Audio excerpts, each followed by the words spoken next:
Good evening. On behalf of the Commissioners and staff, I would like to welcome you to the May 27, 2025 City of Roseville Public Utilities Commission meeting.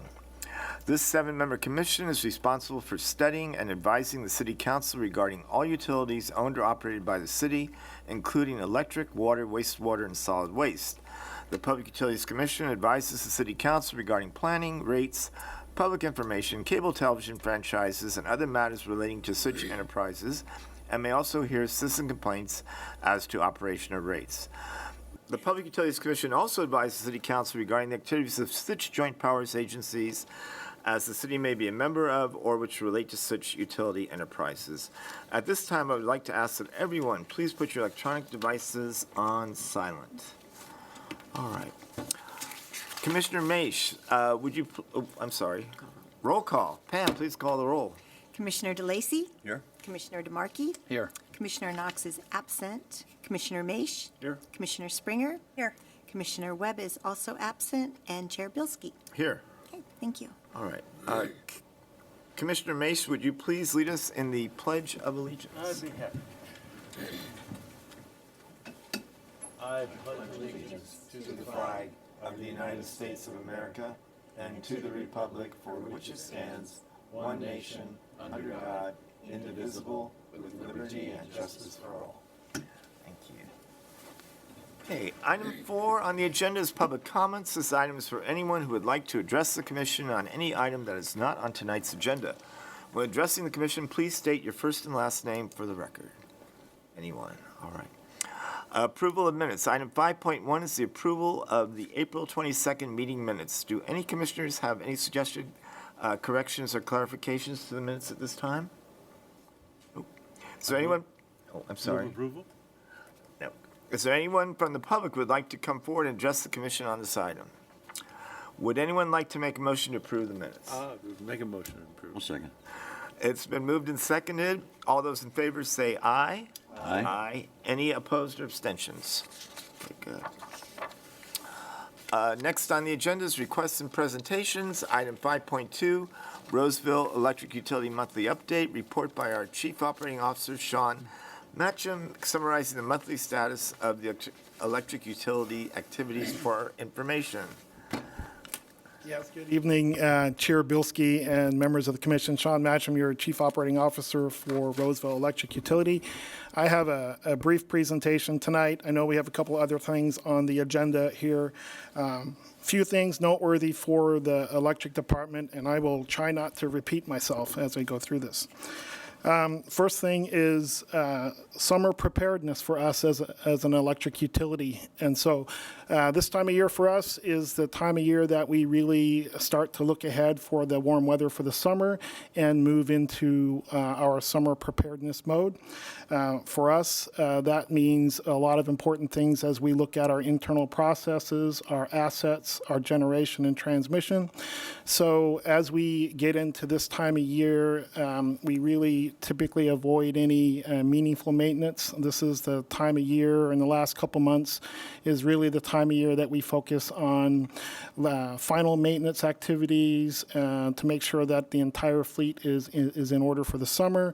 We also look very closely at our transmission assets to make sure we understand the state of those assets, how they may operate through the summer. A lot of internal processes get reviewed for our own emergency response. Load shedding, for example, we refresh that. We look at our communication plans for the summer. Our key account outreach programs, our work with other city departments, with city management, all geared to make sure that we're ready to serve the community and the peak demands that come with the summer heat, which is in front of us here for the next few months. A little warmer here today, in fact, and we're expecting triple digits here. I think on Friday we're expecting it to be pretty warm. So I just wanted to note that this is an exercise that happens behind the scenes. important process for us to make sure that we're positioned well to serve the community. We will have on the agenda next month for you overview of our summer preparedness plan. And I think it's an important process for us, or a document for us. It really gives us the lay of the land of our organization as we move into the summer. So both the asset side in terms of the mechanics of serving the community, the processes for communication internally and externally with the community, and then also emergency response and the people side of it, making sure that we all have the people in place and trained and whatnot. So I just wanted to mention that summer preparedness is front and center for us now, and we'll have a presentation for you at the next meeting to go a little deeper on it. We can answer any questions on what our own processes look like as we head into the summer. The other thing I wanted to mention is an annual process that's underway with us right now with Fitch Ratings Review. This is an annual ratings process that we go through with one of three rating agencies that assess our organization's financial health and essentially give us a credit rating, if you will, as an organization. This process is an important one for us each year. It's a review by external entity. They ask for a lot of documents from Roseville Electric for our team, financial forecasts, financial policies, our financial metrics, customer information, load information, as well as all the estimates for the next 5 years in terms of how we expect from a financial perspective to operate and run this organization. We go through it each year. We have a what I'll call a top tier rating from Fitch, and Fitch is one of the agencies that covers our bonds that we have outstanding, basically debt that we have outstanding and we're obligated to pay. We have a AA rating from Fitch right now, and that's with a stable outlook.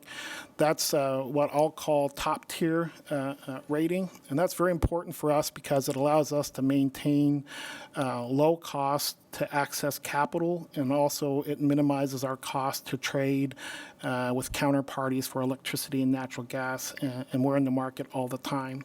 I bring this up because this has been a unique year for engaging with certainly the rating agencies, and Fitch is front and center for us now.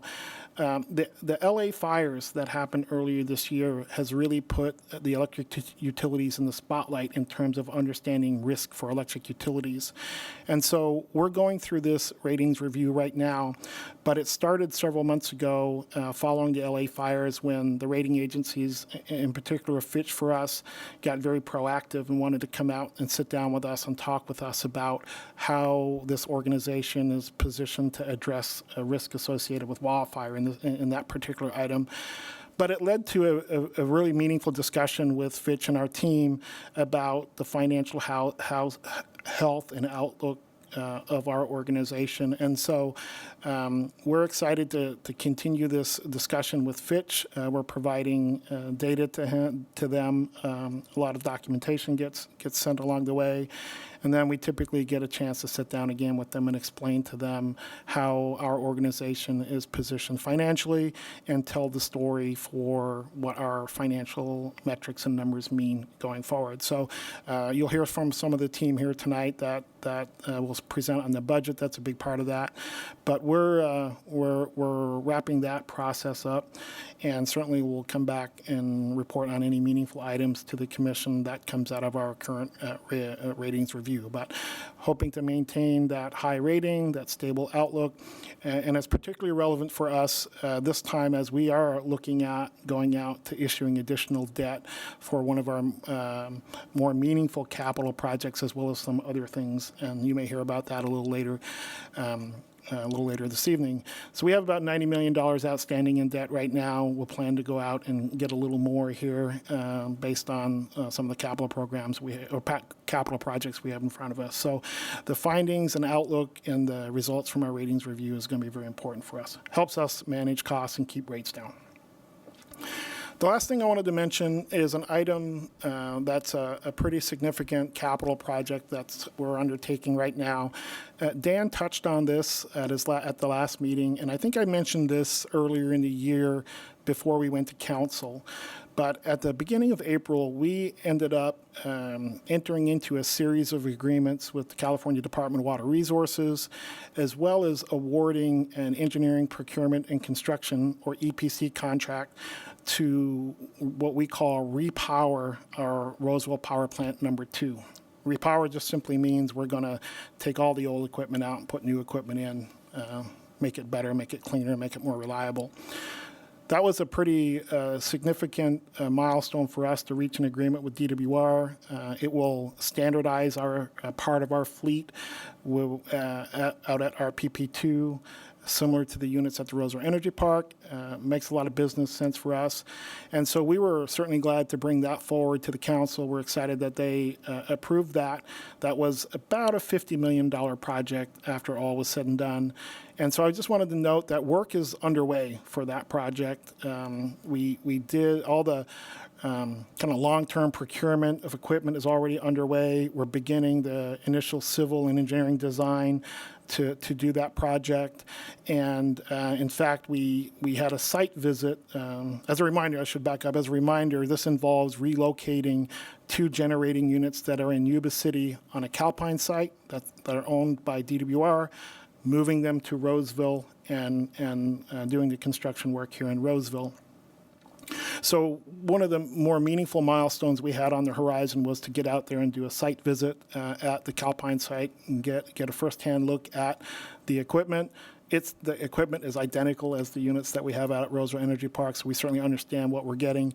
So last week, our team had a chance to go up to Yuba City with our EPC contractor and DWR and meet with Calpine and get a firsthand look at the equipment, really discuss kind of the logistics of what's involved in decommissioning and then getting them transported here to Roseville.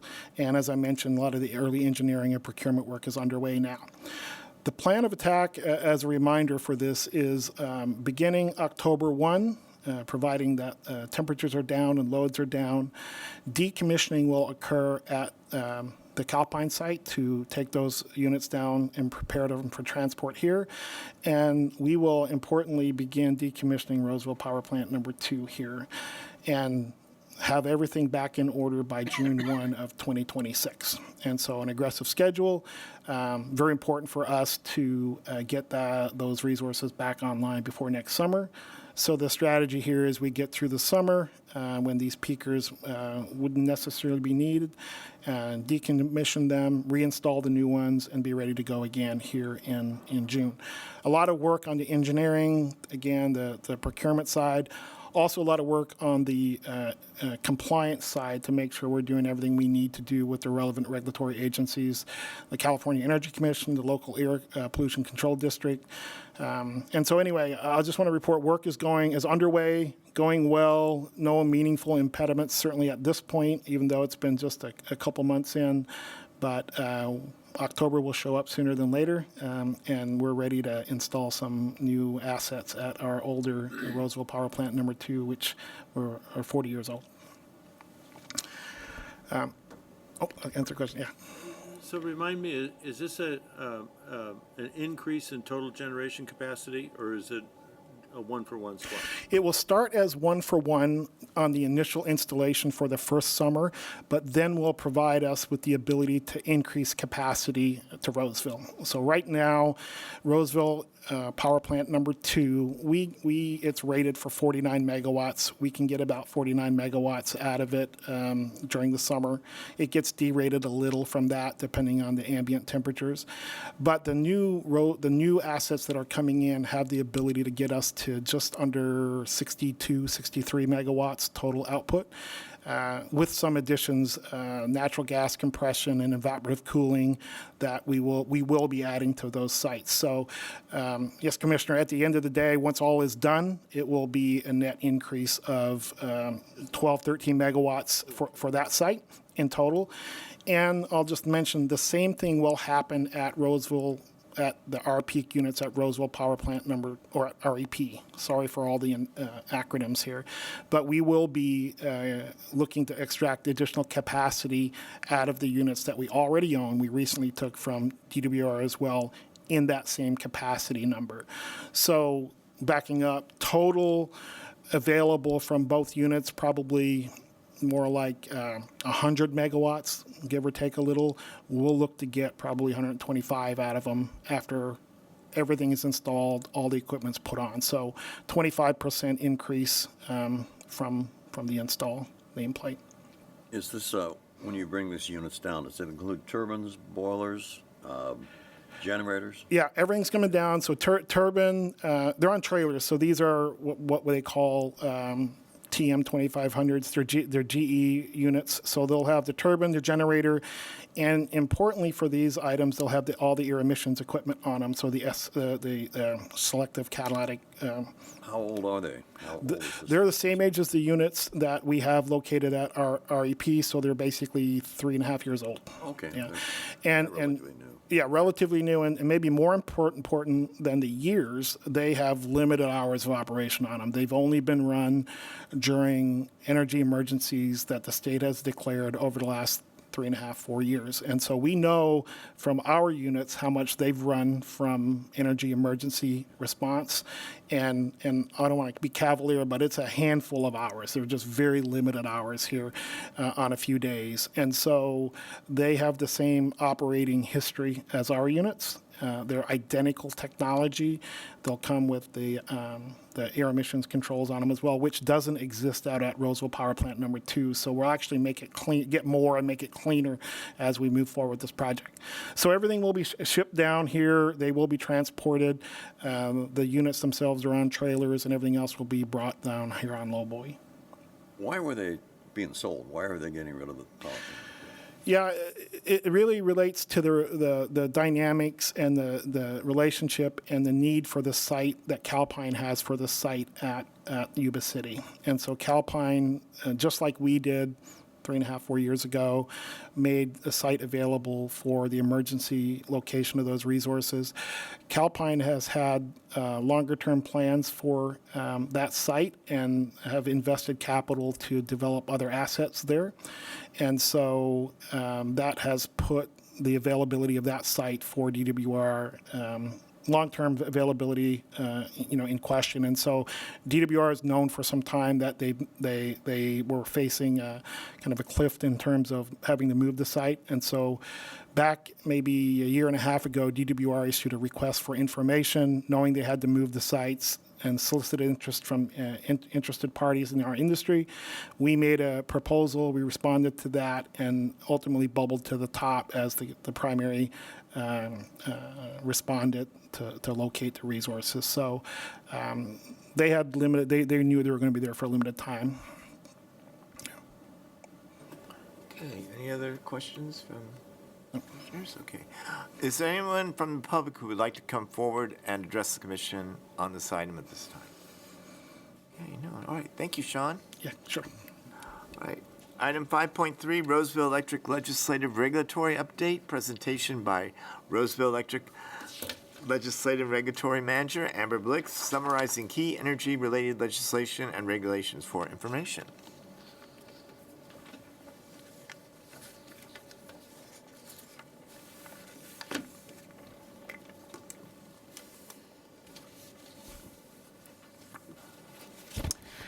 Good afternoon. I am Amber Blix, the Legislative and Regulatory Manager with Roseville Electric Utility.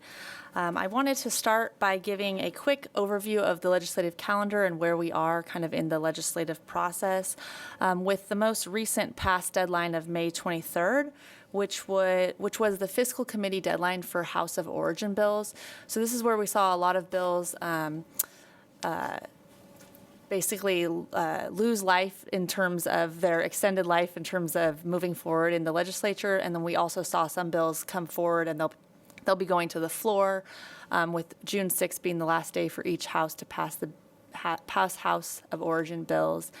And then June 15th is when the budget bill must be passed by midnight. In terms of what the electric department is tracking, we're tracking over 185 bills. We're formally supporting 2 bills, opposing 3 bills, and then advocating and working with authors on 15 bills. So many of those bills that you'll see are labeled as watch. Those are a lot of the bills that we're working with the authors on. So that actually requires a lot of time and back and forth in terms of working with our trade associations on amendments and language, but those aren't always ones that we have official positions on. But a lot of work going on there nonetheless. In terms of type of legislation that we're tracking, a lot of focus this year on electricity affordability. As Sean mentioned, a lot of impacts based on the LA wildfires and wildfire impacts in the legislature. We're also tracking transportation electrification, independent regional organization or electric markets, and cap and trade reauthorization. The first bill I want to discuss is AB 1423 by Assemblymember Irwin. This is a bill that we have a watch position on, and it deals with transportation electrification and charging station uptime. So uptime is really making sure that all the chargers are working properly. When you go and plug in, things are working okay. This bill would require the CEC to develop additional uptime record keeping and reporting standards for electric vehicle chargers and charging stations installed between January 1st, 2018 and January 1 of 2024. Prior legislation had impacted regulations for EV chargers installed after January 1, 2024. The primary impact for Roseville is that these uptime regulations would now apply to all charging stations that are installed after January 1 of 2018, which means that the 11 stations that Roseville Electric operates would need to comply with these standards once they are in place. We are really considering this a minor change, given that the rule would eventually apply to all of our charging stations anyways, as we change out and replace our existing chargers over the years. The next bill is SB 254 by Senator Becker, and we also have a watch position on this bill. This bill creates the Policy-Oriented and Wildfire Electric Reimbursement, or POWER program, under the California Energy Commission, which will be used to reimburse utilities for expenses incurred that provide a public benefit beyond normal operating requirements. These expenditures could include transportation electrification programs and incentives, building electrification programs and incentives, programs to promote equity and affordability for low-income ratepayers, and wildfire mitigation activities, among others. The bill also proposes to change the wildfire mitigation plan submittal timeline to at least every 4 years, which is an effort that we have supported in the past. It creates the Clean Energy Infrastructure Authority, which would lead the state's efforts to build clean energy infrastructure necessary to enable the state's transition to 100% clean energy. Roseville is currently working with our trade associations to get a carve-out specific to publicly owned utilities so that we would have our own funding pool and we wouldn't get mixed into the larger pool where all the utilities are competing. And this is similar to what we've done with other legislation in past years.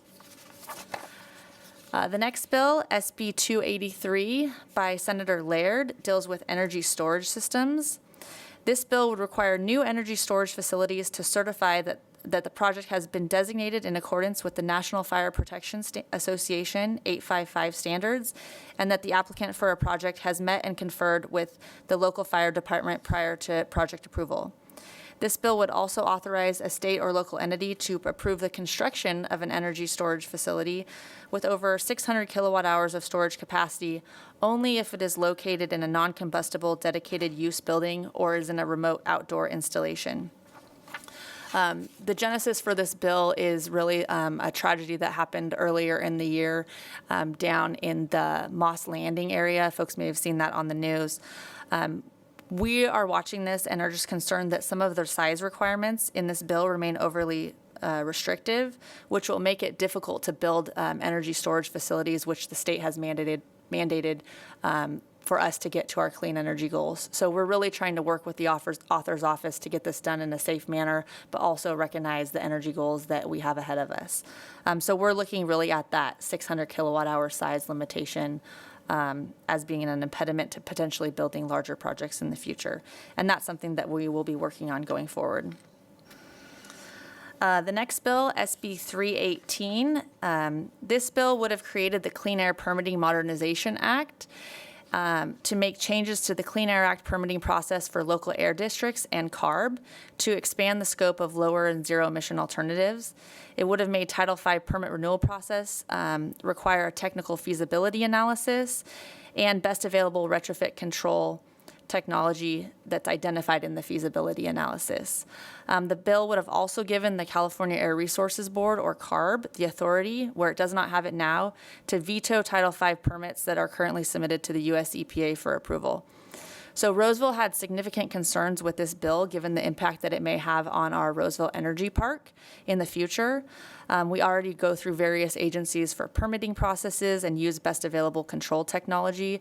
So we really saw this bill as an increased cost and regulatory burden without a lot of benefit. I'm happy to report that this bill was ultimately held on the appropriations suspense file last week. We were going to take a formal opposed position to this bill if it was going to move forward. SB 332, we have an oppose unless amend position on this bill. This is one that's primarily focused on the investor-owned utilities in that it's looking to transition away from an investor-owned utility model. However, the bill does affect publicly owned utilities with regards to our disconnection policies for non-payment. Originally, the bill would have prohibited disconnecting residential service for non-payment for a variety of reasons, including if a person at the residence is 5 or under, 65 or older, pregnant, postpartum, et cetera. These are really not aligned with Roseville's disconnection policies and would have been really difficult information for us to obtain from our customers. So we were seeking amendments to remove publicly owned utilities from the bill.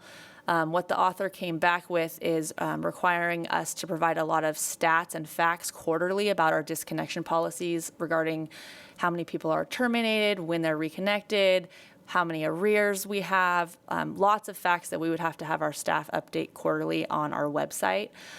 We are hoping to get to a point where we can post our disconnection policies on our website and meet the requirements of this bill. So we do continue to have an oppose unless amend position on this bill going forward. The next bill is SB 540. The original, I'll just say this bill has kind of already had a genesis of amendments to it since it was originally introduced. And I want to talk a little bit about the original goal of the bill because I think we will be getting back there as time moves forward in this process. So the original goal of SB 540 is to allow California utilities to voluntarily participate in a Western energy imbalance market and an electricity day-ahead market. So I think going forward, I'll respond to those as the WEIM and the EDAM. The new entity will have sole authority or independent governance over the WEIM and the EDAM rather than joint authority with the CAISO, with the goal of enabling the West to create a suite of voluntary wholesale electricity market services without relying on any one state or balancing authority. SB 540 would have incentivized other states to join by changing the governance structure for these efforts. As originally introduced, Roseville was supportive of this legislation, given that the formation of a multi-state regional organization for these markets would result in increased affordability, reliability, and lower emissions. Unfortunately, recent amendments to this bill are very California-centric with respect to the automatic withdrawal of California utilities from a regional organization if anyone successfully challenged California's clean energy laws. In addition, recent amendments include problematic language associated with our RPS program regarding resource eligibility under the new structure. These amendments really defeat the purpose of the legislation, which is try to get other states to join these markets where California isn't centric in the process. And so we're hopeful that through the rest of the year in the committee processes, we can get back to that because that's really what this bill is designed to do. But at this point, all of our trade associations that we're working through have taken an oppose unless amend position on this bill.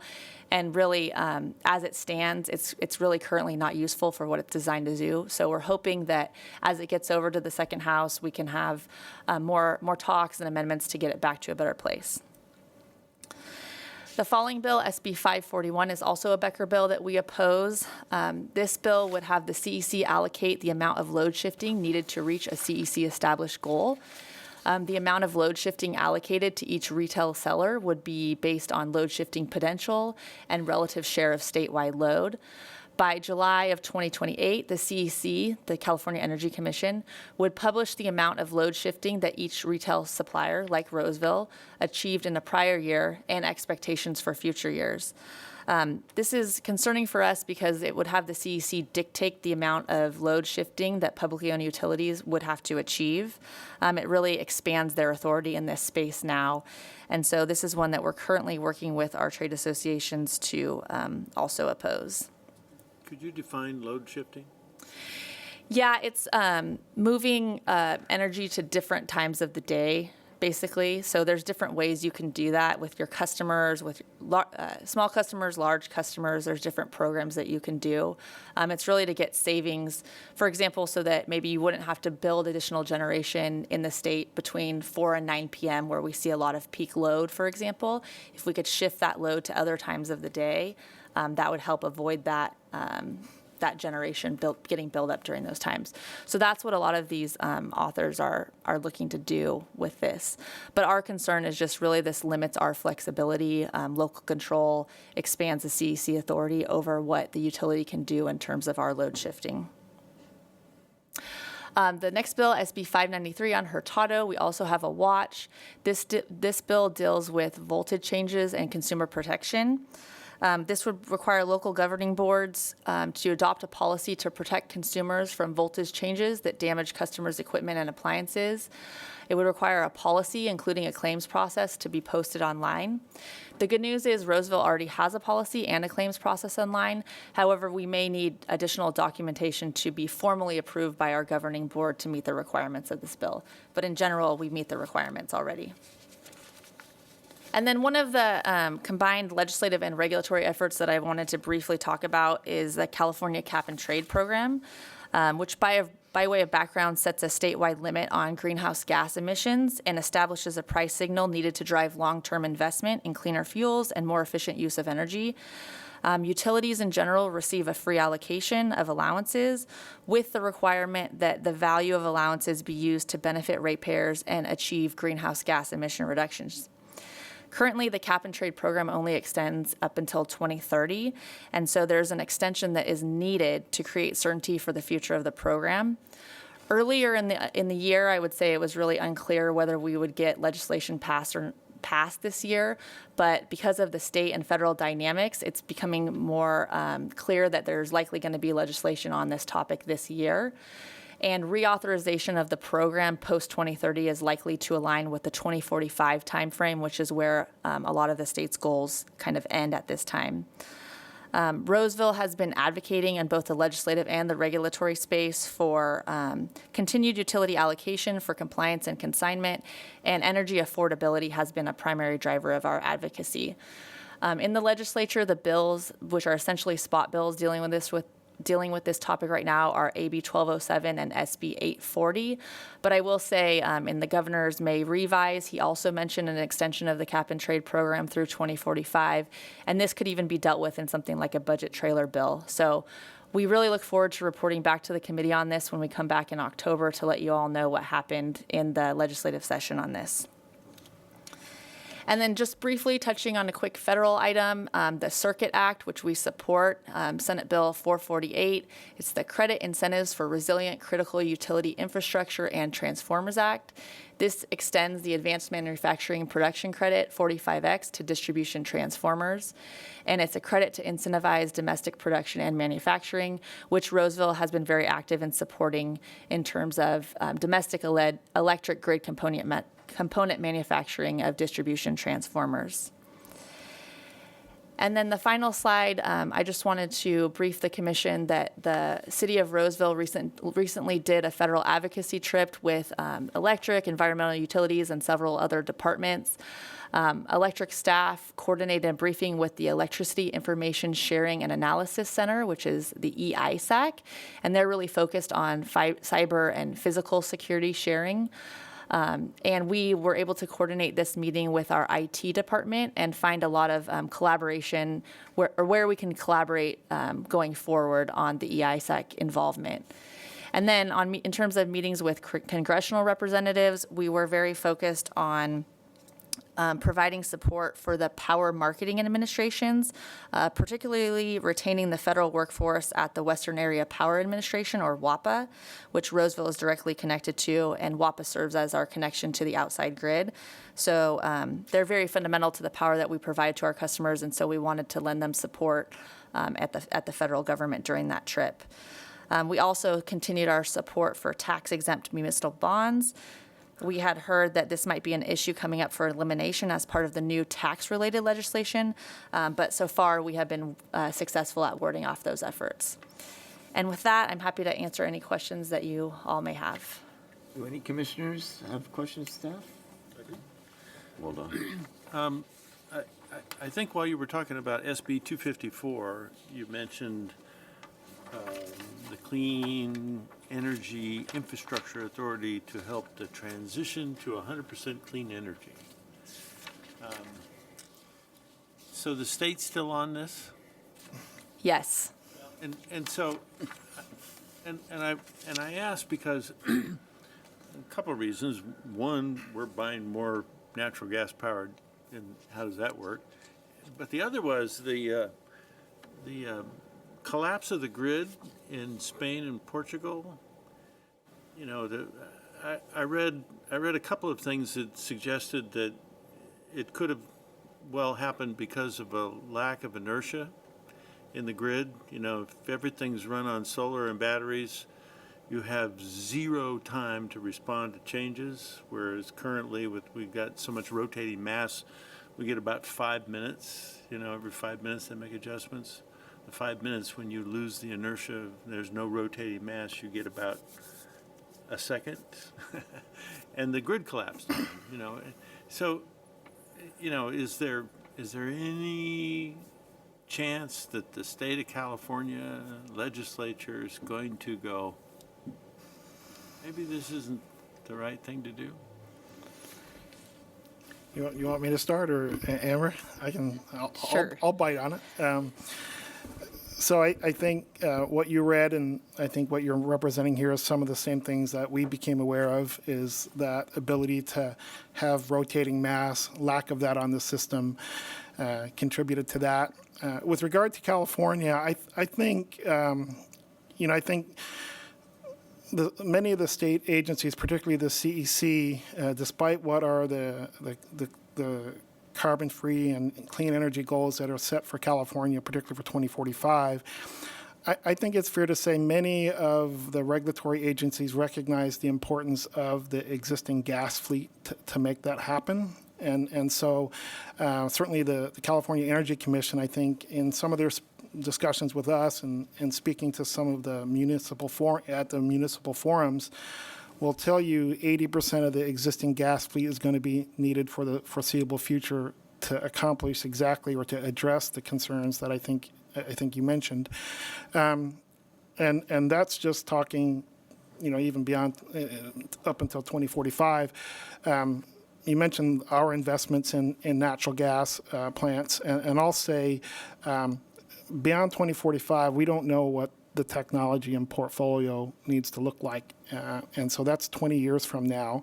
But what we do know is that the existing gas fleet that we have and that we're investing in is going to be critically important between now and then, and the value that we're going to get from them, and the value both financially and our ability to serve the community is going to be essential. So your question to Amber, is the state still on this?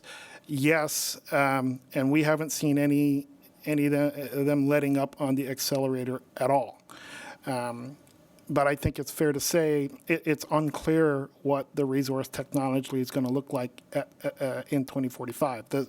We don't know what it looks like, but and I've said this, I think, before this commission and also to the council, I'm not just worried about 2045, I'm worried about 2030 and 2035 and 2040. And so that's what's driving our investments in known infrastructure, particularly the kind that we're investing in, the peaking, fast ramping responsiveness, that will actually help us integrate renewables in a more cost-effective manner. But I think some of the things you mentioned that happened in Europe, I think we heard some of the same things. And so I think it's a cautionary data point.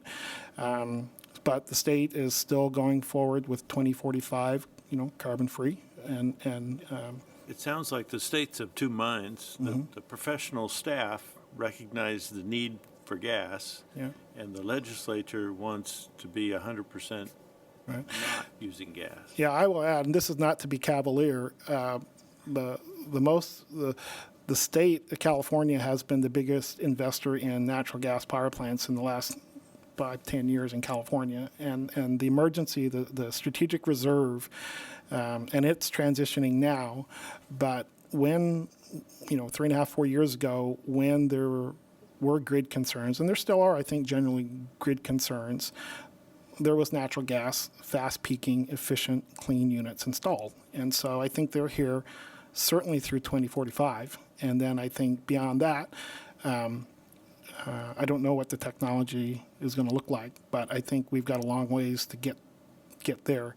So I think the state still, Amber can add in. They're not. We've heard from the staff advisors, committee advisor, committee consultants to the representatives, and there is no desire to let up. We've talked about challenges in meeting RPS goals in the current compliance periods because resources are not being able to be built, aren't coming online, and there are a number of reasons for that. And even the discussion of relaxing requirements or compliance obligations has been met with resistance. And so they're still going that direction, but as a load-serving entity that's responsible for serving the community, we can't just get tunnel vision on 2045. We got to get there. I don't You could disagree follow at it, all. but it could change a lot between now and then, too. It really could. Yeah. Many times, or several times. Yeah, and that's why I'll just add a little more. That's why our general approach, and I may have said this here, but I've said it in other forums, if not here, we're staying at the table on resource technology, right? And so we're not really walking away from anything. We don't want to put all our eggs in one basket in technology types. So we're through different partner or trade organizations, JPAs on our own.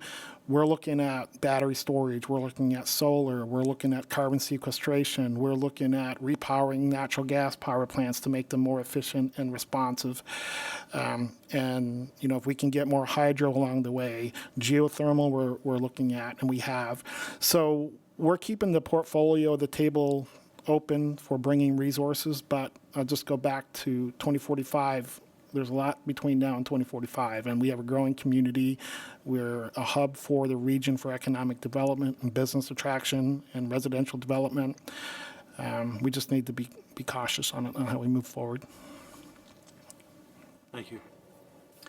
Do you have a sense of how many of these bills, if any will make the June 6th, or just going to roll over and be 2-year bills? So I did just read a stat from one of my colleagues today that about 32% of the bills were cut from Appropriations Committee. So that was that recent May 23rd deadline that we just went through. I'm not sure how many will continue on, but I will say that Appropriations is a good spot for, for bills that you might not want to continue forward. If they do continue out of appropriations over to the second house, then that's really when you've got to lobby hard because you've only got one more opportunity. Thank you. Any other questions, staff? Is there anyone from the public who would like to come forward and address the commission on this issue? All right, no, okay. Amber, thank you so much. Thank you. Thanks. All right. Item 5.4 is the electric budget fiscal year 26 proposal overview, presentation by I'm sorry, I'm just tongue-tied tonight after our earlier event. Electric Utility Assistant Director Joanna Cucci and Senior Electric Business Analyst Matt Nelson with proposed FY26 electric budget for information. Good evening. Good evening. So we're here to do a presentation on the FY26 electric budget. This will go to City Council for approval next month. So I'm going to turn this over to Matt, who is our main budget analyst, to do the presentation tonight. Good evening, Commissioners. I'll jump straight into some fun statistics about the electric utility. Over the past year, we sold almost 1,200 gigawatt hours of energy, which is about flat for the past 5 to 6 years.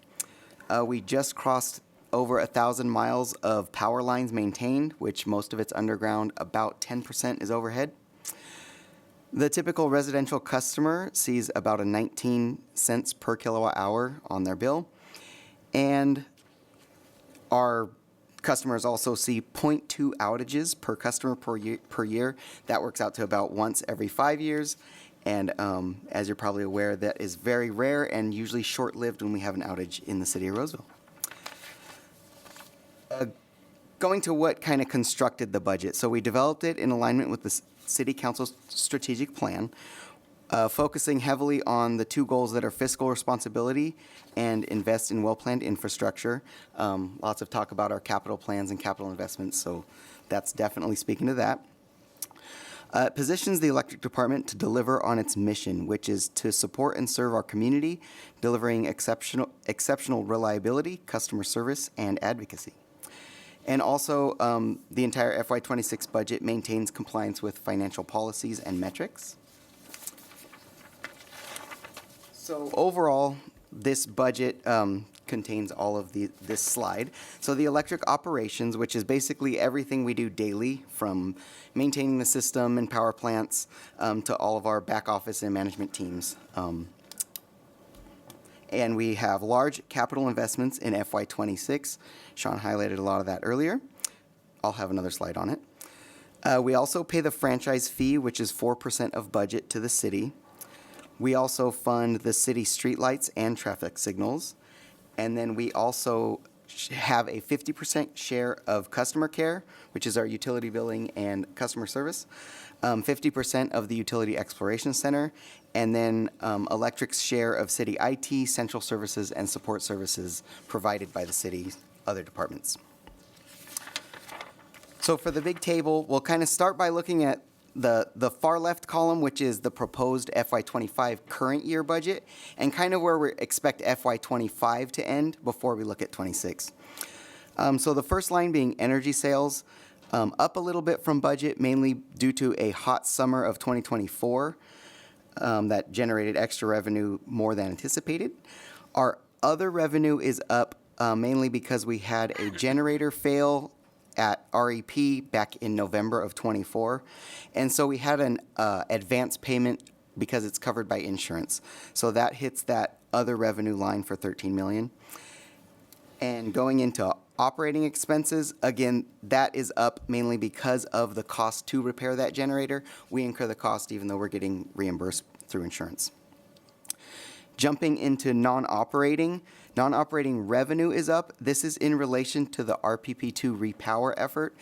Part of how we negotiated that is we actually got an upfront payment from the state to help us relocate and decommission. So that was about $4 million that you see that increase there. Non-operating expenses we expect typical. And jumping down to capital expenses, that's again where you see a large bit of RPP2 repower happening in FY25. And then also we had quite a bit of new development up higher than expected. And we finished the 116 Grant Street building. We've got all 4 floors populated now. And so that project's done. So that was the slight increase in capital expenses for FY25. Jumping to the far right column, this is now the proposed for FY26 and kind of comparing that back to 25 also. You see the energy sales up to 228. That's the highest we've had yet. This reflects that all of our recent rate increases from June of 2024 and January of 2025 are in place for the whole year. So we're realizing all the revenue this fiscal 26. Other revenue is up slightly. That's basically our expectation for the remainder of the insurance payments on the generator repairs. That just has to go through a normal claims process. So as the invoices roll in, we'll get repaid for those. And then operating expenses are up quite a bit in FY26, and this is both around power costs of our generation costs and our purchasing of power, whether it be electricity or natural gas. Pretty typical until we get down to that capital expenses line once again. And this is kind of the big second half of RPP2 repower. About 28 million of that is for that effort. And so that's the bottom line, giant blue, negative 20 million. So we're looking at that, looking to issuing bonds. Also in FY26 to help spread the costs across the life of long-term assets like RPP2. And we have a few other generation type projects that we can roll into a bond issuance if that makes sense. Moving to the key financial policies. So our first one we look at is days cash on hand. We try to keep that above 250, which we're at 253 after FY26. And our debt service coverage ratio, it's insanely high right now, over our goal of 2, mainly due to our recent payoff of debt. About a couple years ago, we paid off $56 million of debt. So with our debt much lower than normal, and then as Sean mentioned, our ratings are very strong, we're hoping this rolls into a very positive issue for bonds in FY26. Kind of a graphical representation of the expenses. This is just operating and capital. So the operating for FY25 current budget on the left and future FY26 budget on the right. You can kind of see how each increase over the years. Operating is up mainly due to purchase power, and the statistic there is that in FY26 it reaches almost 100 million, which it's typically 60% of our budget, but it's a little higher than normal. And then the capital going from 31 to 43, again, that $28 million RPP2 investment is the main driver for that. A few risks and challenges that we face, not just in FY26, but all fiscal outlooks. The first one, obviously, that large operating expense, purchase power and natural gas costs. We're dealing with volatile markets there, and any big swings can just change our budgets immensely. Tied to that is the renewable resource procurement. Our power supply group focuses on getting that at the lowest prices when there is a dip, secure short-term and long-term renewables that way. Natural gas transportation costs is mainly related to a PG&E contract that needs to be renegotiated in FY27, so kind of out in 2.5 years. But that keeps our transmission costs low, and so we're looking to renegotiate that and keep those costs low. Legislative and regulatory actions, which Amber highlighted most of those. And then tied to that is the Air Resources Board regulations, which is kind of the implementation of the regulatory actions. The biggest impact for us here is our greenhouse gas revenue and resources. And then we also constantly look at labor market adjustments. For FY26, it was nothing out of the ordinary, but we keep an eye on what unions are doing and when things are due for labor market adjustments. And also the general economic uncertainty. Things like tariffs, we're buying with our large capital investments. We have lots of steel purchases, lots of technology purchases.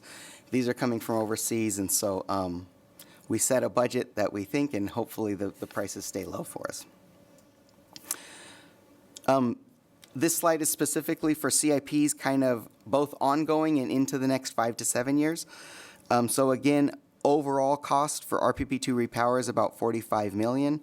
Again, that was just approved at the April 2nd council meeting. The other 2 units from DWR that Sean mentioned, we call them the RPEAK upgrades. So that is, we now have and own the units, and now we're upgrading them to get a little more output from them, but that's at $27 million. We are looking to rehabilitate the Vernon substation. This would expand capacity and create redundancies for that area that is served by Vernon Substation. And then new Creekview Substation at 18 million. We have just begun purchases here, and again, this is really long lead times on all the transformers and equipment for that, sometimes up to 2 years to get it on site, and then we have to install it as well. And then 14 million for 12 kV switchgear at both Foothills and Southeast substations. This is basically all the fuses, breakers, and all those components are end of life at both of those substations. So we'll kind of tackle those two in successive efforts. Open for questions if you have any.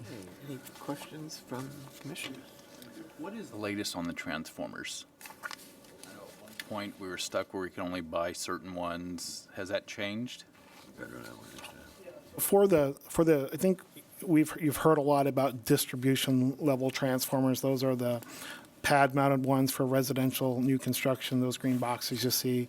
So there was maybe about 3 years ago, we were getting, as you know, we weren't getting timelines on expected delivery on our orders. And so I'm glad to say we've started to see, more than started, for about a year now, we've started to see deliveries show up, our orders, our backlog orders getting, equipment getting delivered. So they are trickling in. I would say the distribution level transformers aren't as concerning now in terms of our availability or access to them or getting them delivered. And we're now, because of the lag and the lead time, if you will, we're sitting on a pretty healthy inventory of distribution level transformers. And those are the ones that support residential new construction as well as our commercial development.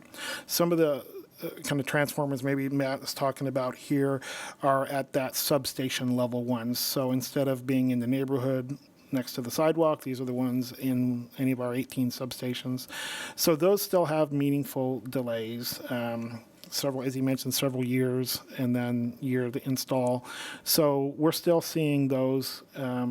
We can get delivery dates, but they have been delayed from what I'd say pre-pandemic measures. And so some of the things here that you see on capital is us trying to be proactive, looking down the road a little further on our needs and ordering equipment. And even if it means sitting in an inventory for a year or two till an upgrade is needed, that is part of the strategy that we've been working to implement now.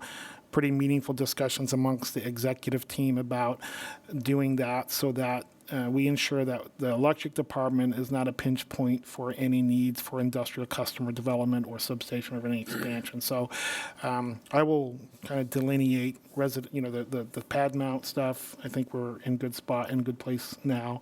For the larger stuff, it can still be timely to get here. Go ahead. Sorry, I have a few here. I think you said that the total load was flat for the last 5 years, but the city has grown, and we've got so many more electric cars. How did you pull that hat trick? Okay, so along with all that new development, we're seeing a lot of energy efficiency and solar installation. So basically, all that growth is offset by energy efficiency and solar. So that's kind of what you're seeing with flat load. What we're seeing basically is the KWH sales is flat, but our peak is higher. And that's because, The solar, the selling sun less. goes down. The sun goes down, and then we have to manage that peak. So our peak is growing, so you can see that the city's growing through our peak, but the energy sales has remained flat. We do expect that to grow, basically as EVs begin to become more common. We're seeing a lot of level 3 chargers being installed, Tesla charging stations, things like that. So we do expect in our forward forecast that we will start selling more in the future. We're just kind of in a lull down at this bottom spot, and we do expect to grow again. So so how much do we pay? What is the utilities cost payments to rooftop solar customers? All of them together. Do you have one number for I that? do not have one number. So we have two different types of buyback. We have NEM 1, which was required per the state, and that's, the buyback on that is equivalent to Tier 1. And then we have Roseville Solar 2.0, which was when we can transition to a new program. And I cannot, it's 6 cents. 59 cents. 59? Five- Okay, 5.9 cents. Sean had it. So about 6 cents is a buyback for the Roseville Solar customers. I mean, we're spending a lot of money on capital improvements to do a lot of things, including increase capacity, because we need to. But our total sales are flat because there's so much solar going on the rooftops.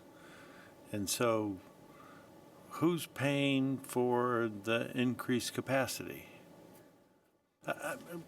And I know that might have been a rhetorical question, I don't know, but I worry about us running deficit budgets. In other words, especially with all of the uncertainty items that the way you deal with uncertainty is you make sure you have enough money in the bank. We've got 3 extra days of money in the bank, and we're a negative cash flow. Yeah, I was going to actually, it's a good question, and when we talked to council and city management out with this was the note. So obviously you look at our, Matt's $20 million deficit for FY26, and so that is solely driven by the timing of us wanting to be opportunistic about jumping on the repower project. And so basically what we've said is, look, this was a unique opportunity, a great value for us to invest $49 million in the RPP2 repower. We were able to fund approximately $17 million of that from FY25. And as we look forward to 26, we leaned on our cash to the tune of $20 million to move the transaction and agreement forward. That deficit is really a snapshot in time as we sit right here now. We fully intend, as Matt mentioned, I think Johnny mentioned as well, to issue debt, and I mentioned it earlier, to issue debt for that $50 million expenditure and reimburse the cash on hand from that debt issuance. These are, as you know, long-term 20, 30-year life project. So I would just say, certainly for a question about who pays for capital, I would represent that the cash flow from the table that you saw there is not indicative of what our sustained cash flow is. It's just a snapshot. As we sit right here now, come January, February next year, as we issue debt, that $20 million will be reimbursed to the cash on hand, improving both the metrics. And as you saw in our debt service coverage ratio, I think Matt used the term insanely high. And so we have plenty of room to absorb the additional debt service payment for that. I'm not worried about our ability to absorb new debt, and capital projects are ripe, especially the kind that you're doing, are right for that. It's really this $5 million, we can't seem to get on the, I mean, I've been sitting here for a few years, and you guys play it very close. We've got a ton of headroom when we compare ourselves to PG&E, and we've even got a little headroom to compare ourselves to SMUD. So, the object of the game isn't to try to be the cheapest, it's to try to make sure that our reliability is the highest, and we're succeeding. I'm not saying that we aren't doing a good job. I just worry that we aren't banking just a little bit of money. It's a fair question. We'll take that certainly as we look at it. Part of our rate proposal going forward was to continue to contribute money into our rate stabilization fund. So 0.5% of our rate increase as well is intended to replenish cash on hand to use for those targeted purposes. So certainly good feedback. As you know, we're cost-based, and this is why you see the margins the way they are. This is 2% variance on a $215 million budget. So we'll certainly hear what you're saying, and we'll take it into account. Well, I've said it before. I just wanted to say it again. Okay, appreciate it. Any other commissioners have questions, comments? Okay. So anyone from the public would like to come forward and address the commission on this item? Thank you all. All right. Item 5.5 is the Environmental Utilities Monthly Update, report by Environmental Utilities Government Relations Administrator Noel Mattock, summarizing the monthly status of environmental utilities activities for information. Good evening, Chair and Commissioners. Noel Maddock with the Environmental Utilities Department. Tonight I have the pleasure of providing our departmental updates. First, I am happy to share with the Commission that Brian Craighead was recently promoted to the new Assistant Environmental Utilities Director position. For the past 2.5 years, he has served as the Refuse and Stormwater Manager, overseeing the waste services utility. And prior to that, Brian was the city's fleet manager for nearly a decade.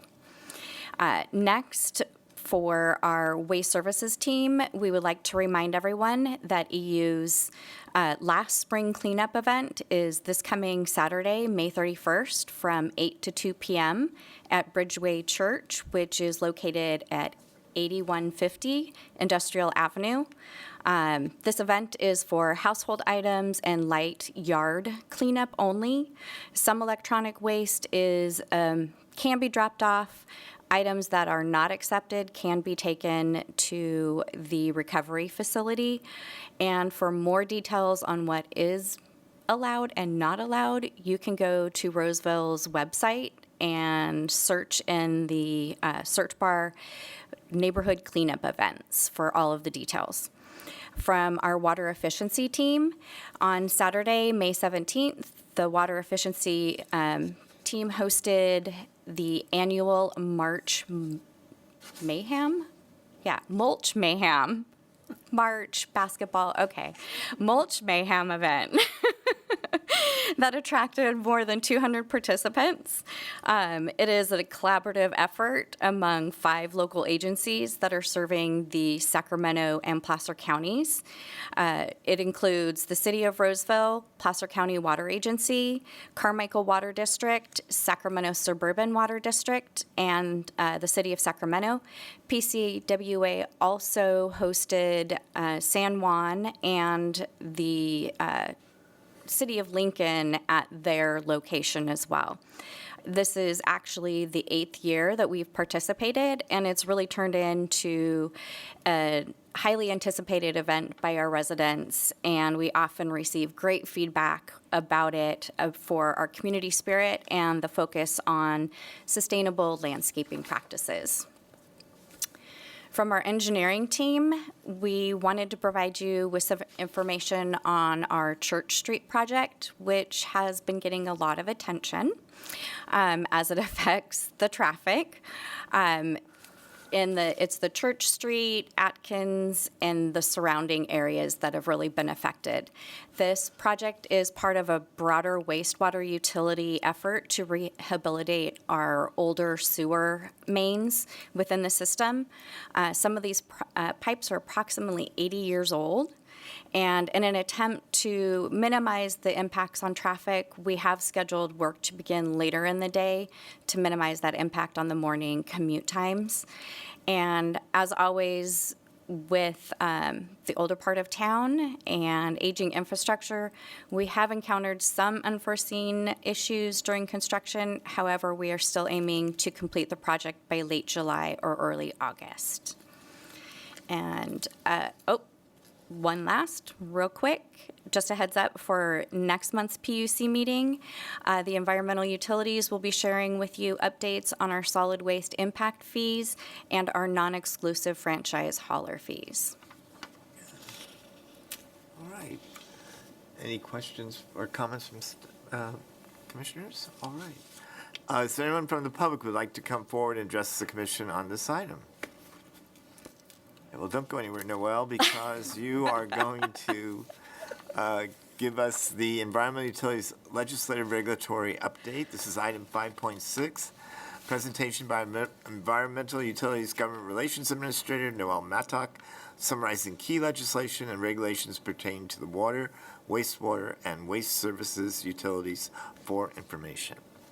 Great, thank you. And before I jump in, I would like to take this opportunity to introduce you to EU's Government Relations College intern, Alexandra Thompson. She is back home after her first year at Loyola Marymount University, and she will be helping us to develop a low-income rate assistance program for environmental utilities. So, thank you for being here, Alex. Now for an overview of this evening's presentation, I will begin by providing you an overview of the trends in state legislation that EU has identified as having a potential impact on the operations of our utilities. Then I will share with you a few of the bills that we are actively engaging on at the state level. And as Amber had noted in her presentation, the fiscal deadline was this past Friday. So as part of my remarks, I will let you know what bills are still moving forward in the process. Then I will share a couple of bills that we are actively engaging on at the federal level. And I will conclude my presentation with an update on our outcomes from our recent visit to Washington, D.C. So with that, what is EU tracking? Staff has identified over 450 bills that have the potential to impact the operations of our three utilities. While staff are reviewing these bills to determine their impacts and how best to position the city, I will note that we are actively engaging on 20 bills at this time. Some trends in the types of bills that were introduced this year are affordability continues to be a hot topic. From the housing perspective, we again are seeing the legislature limiting local government's ability to collect connection fees and capacity charges and impact fees that are vital to our ability to offset the impact of new developments on our existing community and facilities. Additionally, under the affordability discussion, utility rates continues to be a hot topic. EU staff was part of a small group that crafted legislation to advance the discussion on water low-income rate assistance programs that is now being sponsored by the California Municipal Utilities Association. And then with the wildfires in Southern California still on the legislature's mind, we saw legislation introduced surrounding the role of urban water suppliers in wildfire events and the impact of wildfires on the insurance market, which affects our local government's commercial and residential rates.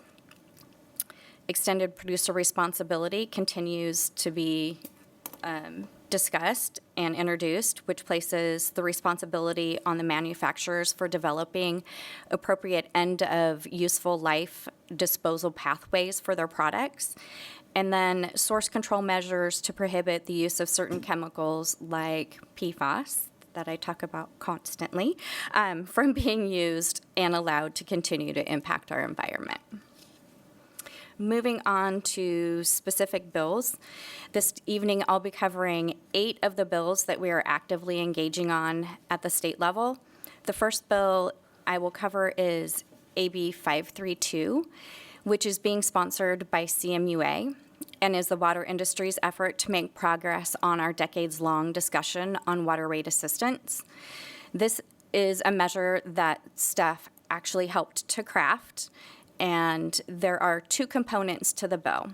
First, it would establish a statewide low-income household water assistance program for water agencies serving under 3,000 connections.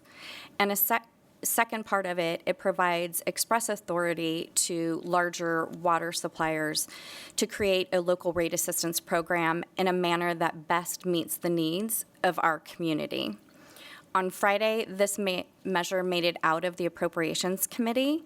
However, in order to get out of the committee, the author accepted amendments that removed the state program based on the anticipated ongoing cost of $140 million. The state's in a little bit of a fiscal pickle at the moment, and so that's why that portion was removed. What is remaining in the bill is the section that provides the express authority to local agencies to create a program that meets the needs of their own community, so provides us with all the flexibility that we need, but is in alignment with Proposition 218 and 26.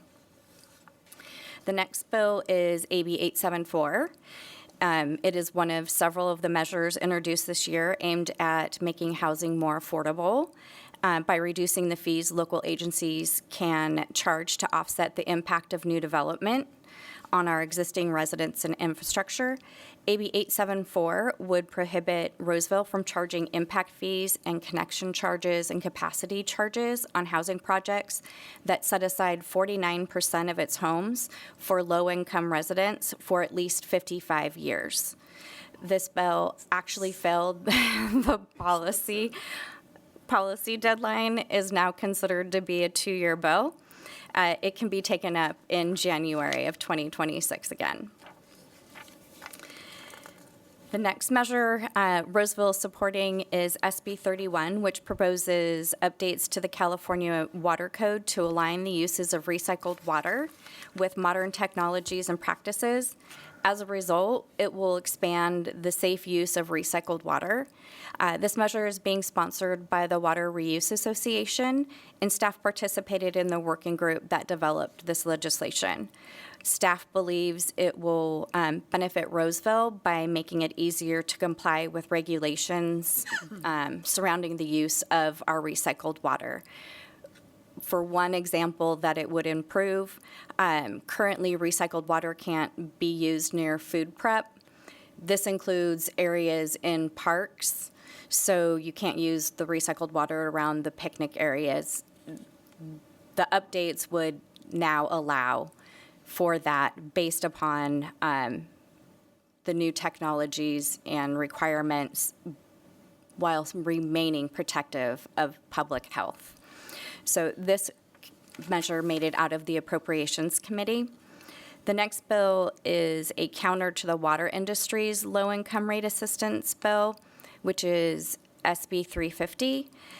It created a statewide water rate assistance program for low-income water and wastewater customers.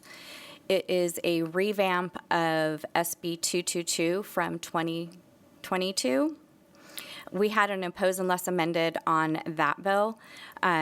It was vetoed by the governor because there was no funding source that was included in that measure.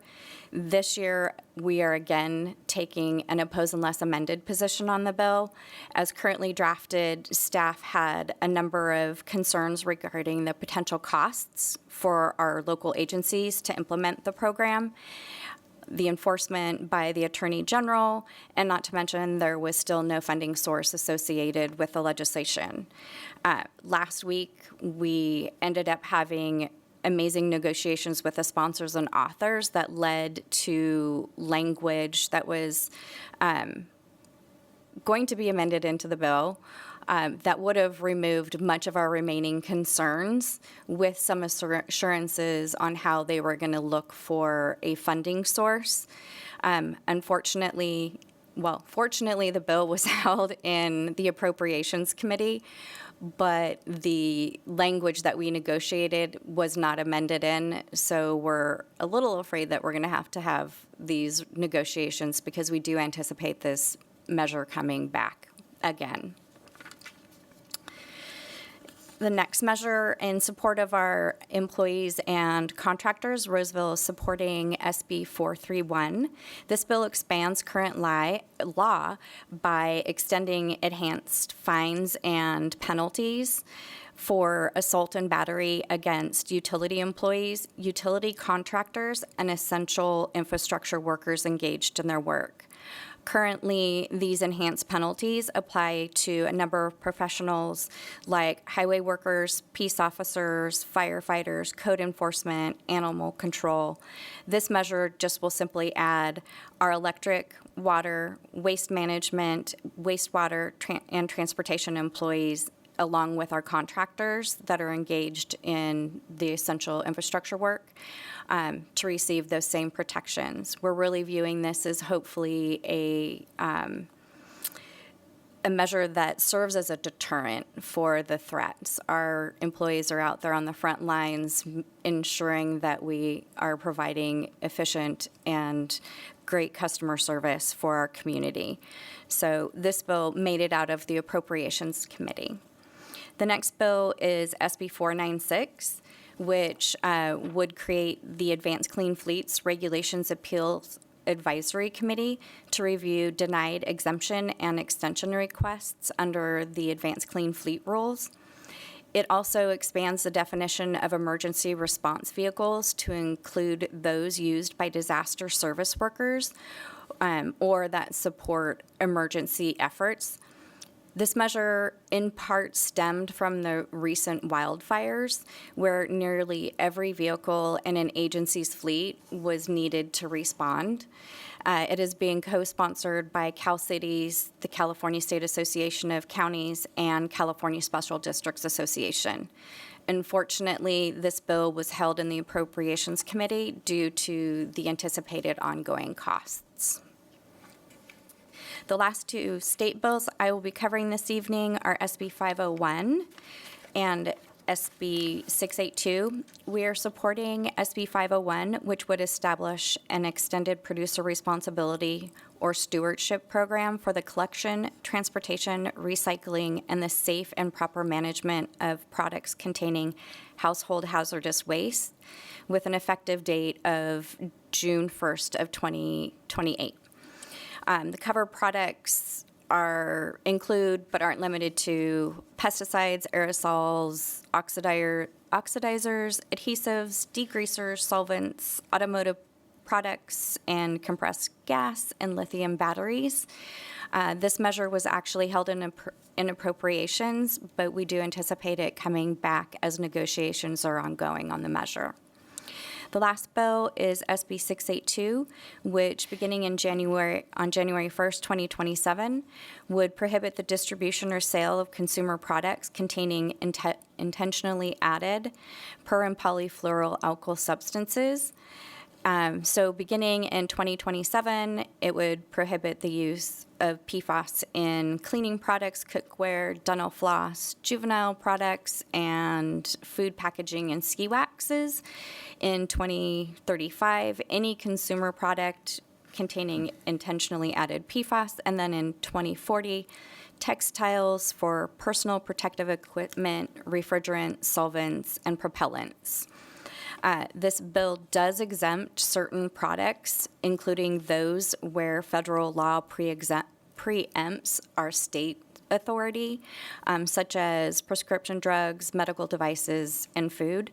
The Department of Toxic Substance Control would be required, upon petition of a manufacturer, to review and determine whether the use of PFAS in a product is an unavoidable use. Over the past few years, the legislature has taken a piecemeal approach to address PFAS in products. This bill proposes a more comprehensive approach, and the Environmental Utilities Department is a passive receiver of PFAS for all three of our utilities. Very lucky at this point. Water does not have an issue with PFAS, but the proper disposal and treatment does fall on our ratepayers. So as part of our legislative platform, Roseville has taken a proactive approach to support source control measures like this one. This measure passed out of appropriations with amendments to streamline the Department of Toxic Substance Control procedures, and then provides a little more clarification around the product categories in the implementation timeline. Moving on to the federal level, we're engaging on several bills. The first is H.R. 1267, which exempts public water and wastewater utilities from the CERCLA liability for PFAS releases, provided we manage these substances in compliance with existing laws. This is important as we are, again, the passive receivers of this chemical. H.R. 1267 does also maintain accountability for entities by making sure that even if you do release through gross negligence or willful misconduct, that can be still punishable. But we aren't worried about that part of it. Additionally, we are supporting HR 2269 and Senate Bill 1092, also known as the Wipes Act. This proposed law requires the disposal of wipes be clearly labeled with a do not flush notice and a symbol to prevent consumer confusion, and it helps to protect our wastewater systems. It will set a uniform federal standard for labeling and prohibits misleading claims and flushability with enforcement by the Federal Trade Commission. This legislation really mirrors California's AB 818 from 2021, which we supported.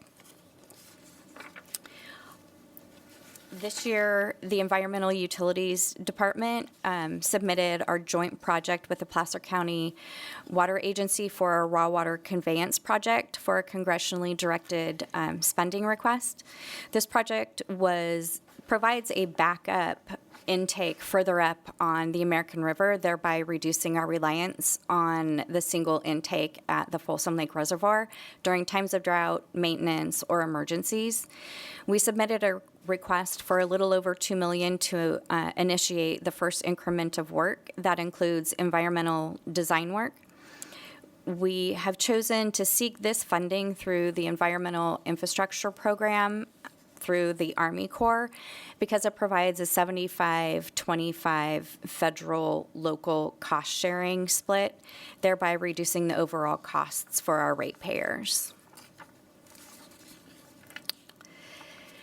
And then finally, Roseville has visited to DC, where we advocated for the preservation of the Inflation Reduction Act tax rebates for clean energy, as Roseville's Pleasant Grove wastewater treatment plants, energy recovery, and expansion projects qualified to receive $29 million in rebates. So we were back advocating to ensure that that remained in the budget. Funding for our joint Roseville Placer County Water Agency raw water project, and then expressed our support for vital Bureau of Reclamation staff amid the reduction in forces that are occurring. They are vital to the safe and efficient operation of and delivery for our surface water supply. And we also advocated for the continued support for the Cybersecurity and Infrastructure Security Agency, which is known as CISA, who are critical to the ongoing protection of vital infrastructure and utilities that our citizens rely on. In addition to meeting with our congressional delegation, we also met with key appropriations and committee staff in the Senate and House, the acting Deputy Secretary of Operations at the Bureau of Reclamation, and the acting Principal Deputy Assistant Secretary of the Army for Civil Works at the Army Corps of Engineers. That's a mouthful on that one. As a result of our efforts, Congressman Kiley sent a letter to the acting Assistant Secretary Forsgren at the Army Corps requesting a $5.3 million be included in the Army Corps' fiscal year 25 work plan for the first phase of our raw water project, as well as Senators Padilla and Schiff also sent a joint letter to the Corps in support of that $5.3 million ask in the fiscal 25 work plan. Unfortunately, I have to report that the Army Corps did not include any funding in the fiscal year work plan for environmental projects, infrastructure projects, but that was U.S.-wide. That was really as a result because the budget went through the continuing resolution process versus it going through the normal budget process. We have heard some potentially good news that one of our delegation is going to be requesting $5.3 million as part of the earmark process. A little bit earlier, I said we were asking for just a little over $2 million. They have heard our plight, and they are willing, and at least at this point, saying they're going to ask for the full 5.3 that would get us through that first full increment of work. So hopefully, we're going to be seeing something here soon on that one. And with that, that concludes my presentation, and I'm happy to answer any questions that you may have. Oh, no, I know. Nice job, Nicole. I was going to ask, how, I'm not opposed to low-income assistance programs, but how do they get around Prop 218? It says you have to charge everybody what it costs. So if you're charging people less than it costs, who pays the difference, and how, they can't just legislate around a proposition that was passed by the voters. How do they do that? So I can say where we're currently looking, you can use other non-rate revenues to fund a program. So as we're looking at standing up a program, we're looking at opportunities where it isn't rate revenue. I don't think I can share where we're currently looking at the moment, but as we're fleshing out this provision. That's not a lot of money for Roseville, though. No, it isn't. It isn't a lot of money for Roseville. Thank you. But yeah. So ABA 74, I looked at that. Are you sure the legislation doesn't read for low-income households for residents 55 years of age? It says, that's me, but that just really, Yeah. It's an 55 affordable years. housing covenant. And then my other Yes. question I'm is, going to be low income forever. is kind of directed toward you and towards council, but there's assault and battery against the utility worker. There's misdemeanor assault and battery and felony assault and battery. Am I correct? So what is the fine and the jail time proposed in the legislation? Because if it's a nominal fine, I'll slug the utility worker. I'm going to have to pay $100 fine. I mean. Yeah. No, this provides for enhanced, so it increases it to up to $2,000 and 1 year in jail. Okay. All right. So it serves a little bit more as a We have- deterrent have versus we what's had- currently. Have we experienced any of that in Roseville? Of anybody attacking? I know there. Because this, just it really curious. affects across all of the departments and all of our workers, that I haven't heard of any within environmental utilities. I've heard of some potentially maybe verbal disagreements, but fortunately they have not led to that. And raw water is a correct term. I would think untreated water would be but that is the parlance that is used as a regular, term. Okay, raw water. Okay, because raw water sounds. Yes. Any other questions or comments from the commission? So anyone from the public would like to come forward at this time and address the commission on this item? All right, well, thank you. Thank you. Pleasure. All right, item 6 on the agenda is adjournment. May I have a motion to adjourn? Motion. May I have a second? Second. All those in favor? Aye. All those opposed? We are adjourned. Well done, Mr. Chairman.